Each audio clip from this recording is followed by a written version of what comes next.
এখন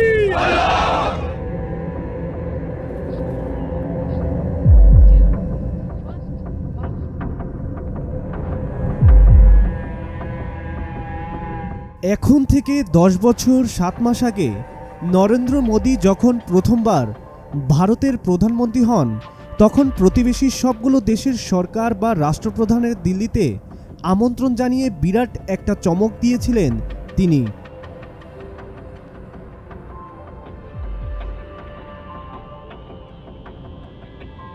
এমনকি দাওয়াত পেয়েছিলেন পাকিস্তানের তৎকালীন প্রধানমন্ত্রী নওয়াজ শরীফও।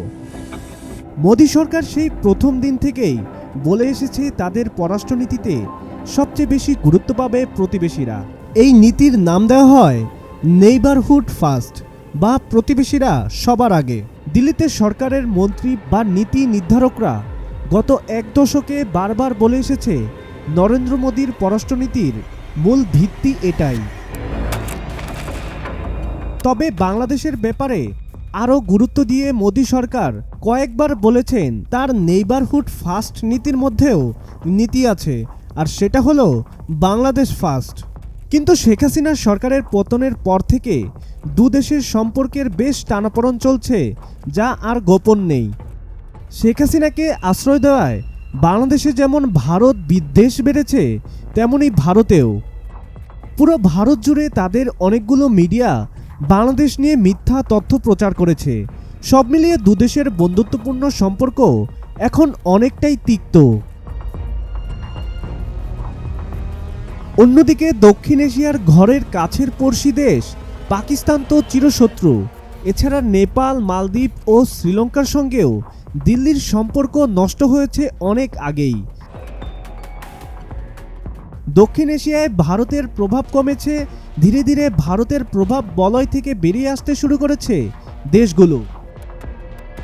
শেখ হাসিনাকে নিয়ে ঢাকা ও দিল্লির মধ্যে যখন উত্তেজনা চলছে, তখন ভারতকে আরও হতাশা করল নেপাল। ভারতীয় সংবাদ মাধ্যম এনডিটিভির এক প্রতিবেদনে বোল্ট অ্যান্ড রোড ইনিশিয়েটিভ নিয়ে চীনের সঙ্গে একটি কাঠামোগত চুক্তি সই করেন নেপাল, যা নেপালে চীনের প্রভাব বিস্তারে পথ সুগম করেছে। কাঠমান্ডুর জন্য প্রাথমিক বোঝাপড়ার 7 বছর পর এই নতুন চুক্তি প্রকল্পে যোগ দিল নেপাল। এদিকে সীমান্ত নিয়ে কূটনৈতিক সামরিক উত্তেজনা বেড়েই চলছে ভারত ও নেপালের। মালদ্বীপের প্রেসিডেন্ট মোহাম্মদ মুইজ্জু 2023 সালের সেপ্টেম্বরের নির্বাচনে ভারত বিরোধী বক্তব্য দিয়ে জয়ী হন। গদিতে বসার পর তিনি স্পষ্ট করে দেন, নির্বাচনী প্রচারণায় তিনি ইন্ডিয়া আউট শীর্ষক যে স্লোগান ব্যবহার করেছিলেন তা শুধু নির্বাচনী স্লোগান ছিল না, তার চেয়েও বেশি কিছু ছিল। গদিতে বসার পরপরই তিনি দীর্ঘদিন ধরে তার দেশ থেকে ভারতীয় সৈন্যদের নিজের দেশে ফেরত পাঠান। ভারতের সঙ্গে ভালো যাচ্ছে না আফগানিস্তানের। ভারতের রাজধানী নয়াদিল্লিতে থাকা আফগান দূতাবাসের কার্যক্রম বন্ধ করে দিয়েছে বর্তমান তালেবান সরকার। ভারতীয় সংবাদ মাধ্যম এনডিটিভির এক প্রতিবেদনে এ তথ্য জানানো হয়েছে। আফগান দূতাবাসের বরাত দিয়ে প্রতিবেদনে বলা হয়, ভারতীয় সরকারের কাছ থেকে পর্যাপ্ত সহযোগিতা না পাওয়ায় অভিযোগে দিল্লিতে আফগান দূতাবাসের কার্যক্রম বন্ধ করে দিয়েছে আফগান সরকার। আফগান দূতাবাস কর্তৃপক্ষ জানিয়েছে, দুই দেশের দীর্ঘদিনের বন্ধুত্বপূর্ণ সম্পর্ক বিবেচনায় অনেক ভেবেচিন্তে কঠোর এই সিদ্ধান্ত নিতে হয়েছে। ভারত চীনের সীমান্ত দ্বন্দ্ব নতুন কিছু নয়। এর শেকড় গাড়া হয় ভারতের ব্রিটিশ উপনিবেশিক শাসনামলে। আফগানিস্তানকে ঘিরে যখন ব্রিটিশ সাম্রাজ্য এবং রুশ সাম্রাজ্যের মধ্যে গ্রেট গেম শুরু হয়, তখন ভারতের ব্রিটিশ শাসকরা চীনের সঙ্গে ভারতের সীমান্ত নির্ধারণ করার বিষয়টি প্রথমে আমলে নেন।